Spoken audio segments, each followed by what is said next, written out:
A Mão e a Luva, Machado de Assis. Capítulo 5. Meninice. Guiomar tivera humilde nascimento. Era filha do empregado subalterno, não sei de que repartição do estado, homem probo que morreu quando ela contava apenas 7 anos, legando à viúva o cuidado de a educar e manter. A viúva era mulher enérgica e resoluta, enxugou as lágrimas com a manga do modesto vestido, olhou de frente para a situação e determinou-se à luta e à vitória. A madrinha de Guiomar não lhe faltou naquele duro transe e olhou para elas, como entendia que era seu dever. A solicitude, porém, não foi tão constante a princípio como veio ser depois. Outros cuidados de família lhe chamavam a atenção. Guiomar anunciava desde pequena as graças que o tempo lhe desabrochou e perfez.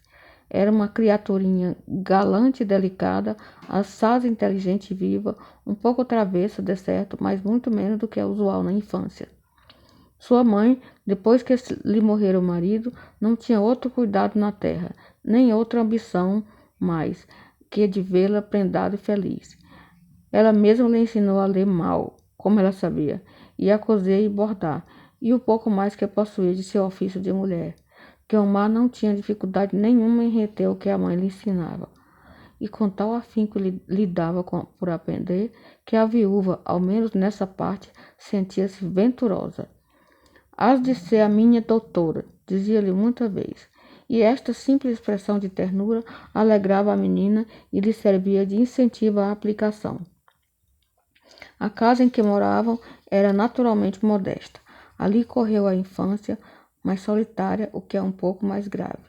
A mãe, quando a via embebida nos jogos próprios da idade, infantilmente alegre, mas de uma alegria que fazia mal aos seus olhos de mãe, tão fundo lhe doía aquele viver. A mãe sentia às vezes pularem-lhe as lágrimas dos olhos fora. A filha não as via, porque ela sabia escondê-las, mas adivinhava-as através da tristeza que lhe ficava no rosto. Só não adivinhava o motivo, mas bastava que fosse mágoa de sua mãe para lhe descair também a alegria. Com o tempo, avultou outra causa de tristeza para a pobre viúva, ainda mais dolorosa que a primeira. Na idade apenas de 10 anos, tinha Guiomar uns desmaios de espírito, uns dias de concentração e mudez, uma seriedade, a princípio intermitente e rara, depois frequente e prolongada, que desdiziam da meninice e faziam crer à mãe que eram o prenúncio de que Deus a chamava para si. Hoje sabemos que não eram. Seria acaso o efeito daquela vida solitária e austera, que já lhe ia afeiçoando a alma e como se apurando as forças para as pugnas da vida?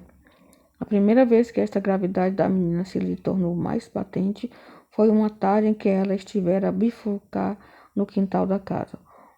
O muro do fundo tinha uma larga fenda, por onde se via parte da chácara pertencente a uma casa da vizinhança. A lenda era recente, e Guiomar acostumara-se a esparecer ali os olhos, já sérios e pensativos. Naquela tarde, como estivesse olhando para as mangueiras, a cobiçar talvez as doces frutas amarelas que lhe prendiam dos ramos, viu repentinamente aparecer-lhe diante, a 5 ou 6 passos do lugar em que estava, um rancho de moças, todas bonitas, que arrastavam por entre as árvores seus vestidos e faziam luzir aos últimos raios de sol poente as joias que a enfeitavam. Elas passaram alegres, descuidadas, felizes. Uma ou outra lhe dispensou talvez algum afago, mas foram-se, e com ela os olhos da interessante pequena, que ali ficou largo tempo absorta, alheia de si, vendo ainda na memória o quadro que passara. A noite veio, a menina recolheu-se pensativa e melancólica, sem nada explicar à solícita curiosidade da mãe. Que explicaria ela, se mal podia compreender a impressão que as coisas lhe deixavam? Mas, como a mãe entristecesse com aquilo, Guiomar domou o próprio espírito e fez-se tão jovial como nos melhores dias. Esta era ainda uma feição de menina, tinha uma força de vontade superior aos seus anos. Com ela, e a viveza intelectual que Deus lhe dera, logrou aprender tudo o que a mãe lhe ensinara, e melhor ainda do que ela o sabia, mesmo que o tempo lhe permitiu devolver os primeiros elementos. Aos 13 anos ficou órfã Este fundo golpe em seu coração foi o primeiro que ela verdadeiramente pôde sentir, e o maior que a fortuna lhe desfechou. Já então a madrinha a fizera entrar para um colégio, onde aperfeiçoava o que sabia e onde lhe ensinavam muita coisa mais. Vivia ainda então a filha da baronesa, uma interessante criança de 13 anos, que era toda a alma e encanto de sua mãe. Guiomar visitava a casa da madrinha, a idade quase igual às das duas meninas, a afeição que as ligava, a beleza e meiguice de Guiomar, a graciosa compostura de seus modos, tudo apertou entre a madrinha e a afilhada os laços puramente espirituais que as uniam antes. Guiomar correspondia ao sentimento daquela segunda mãe. Havia talvez em seu afeto, aliás sincero, um tal acrescimento que podia parecer simulação. O afeto era espontâneo, o encarecimento é que seria voluntário. Tinha a moça 16 anos quando passou para a colégio da tia de Estevão, onde pareceu à baronesa se lhe poderia dar mais apurada educação. Guiomar manifestara então o desejo de ser professora. Não há outro recurso, disse ela à baronesa quando lhe confiou esta aspiração. Como assim? Perguntou a madrinha.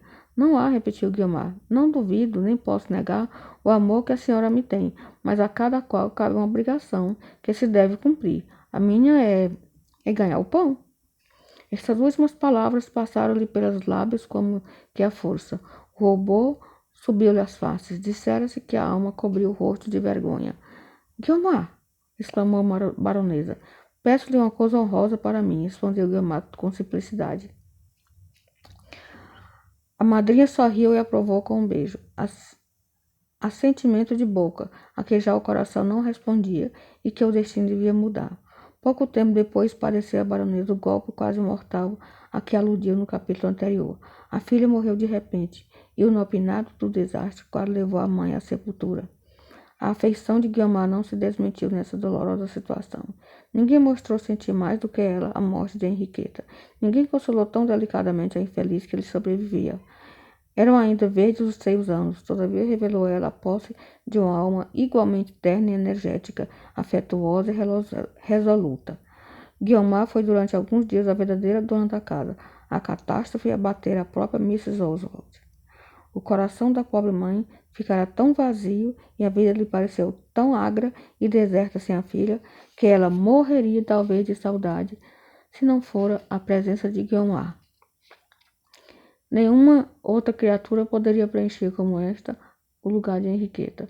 Guiomar era já meia filha da baronesa. As circunstâncias, não menos que o coração, tinham-nas destinado uma para a outra. Um dia em que a afilhada fora visitar a madrinha, esta lhe disse que a iria em breve buscar para sua casa. Você será a filha que eu perdi. Ela não me amou mais. Nem eu já agora teria outra consolação. Oh, madrinha, exclamou Guiomar, beijando as mãos. A baronesa estava sentada.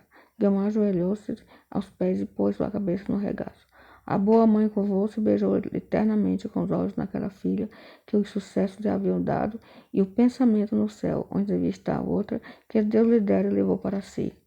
Pouco depois estabeleceu-se Guiomar definitivamente em casa da madrinha, onde a alegria reviveu gradualmente, graças à nova moradora, em que havia um tino e sagacidade raros. Tendo presenciado durante algum tempo, e não breve, o modo de viver entre a madrinha e a Henriqueta, Guiomar pôs de todo o seu esforço em reproduzir, pelo mesmo teor, os hábitos do outro tempo, de maneira que a baronesa mal pudesse sentir a ausência da filha. Nenhum dos cuidados da outra lhe esqueceu, e se em algum ponto os alterou, foi para aumentar-lhe novos. Esta intenção não escapou ao espírito da baronesa, e é supérfluo dizer que, deste modo, os vínculos do afeto mais se apertaram entre ambas. Ao mesmo tempo que ia provando os sentimentos de seu coração, revelava a moça, não menos, a plena harmonia de seus instintos com a sociedade em que entrara. A educação que nos últimos tempos recebera fez muito, mas não fez tudo. A natureza incumbira-se de completar a obra, melhor diremos, começá-la. Ninguém adivinharia, nas maneiras finamente elegantes daquela moça, a origem mediana que ela tivera. A borboleta fazia esquecer a crisálida.